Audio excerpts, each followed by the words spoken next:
आता काल देओल साहेब, आयुक्त साहेब आणि रेखावार साहेब या सगळ्यांसोबत एक बैठक झाली।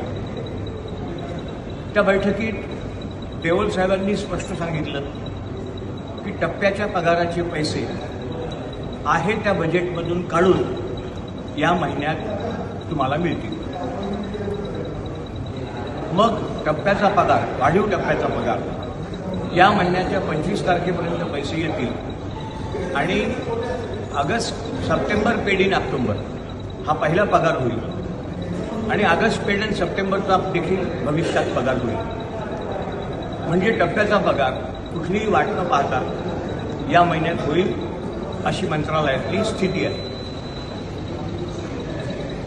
आता दुसरा मुद्दा मला टीईटीवर तुमच्याशी बोलायचं होतं। तो फारच गंभीर मुद्दा आहे, त्याचा पूर्ण अभ्यास करून मी साधारणतः उद्या तुम्हाला टीईटीवर विस्तृत व्हिडिओ क्लिप देतो। घाबरण्याचं काही कारण नाही। व्हॉट्सॲपवर सगळी चर्चा सुरू आहे, ती चर्चा पूर्णविराम देणारी नाही आहे, पण मी जे काही सांगेन त्यातून तुम्हाला पूर्णविराम मिळेल। घाबरण्याचं कारण नाही। टीईटीबद्दल देखील उद्या बोलू।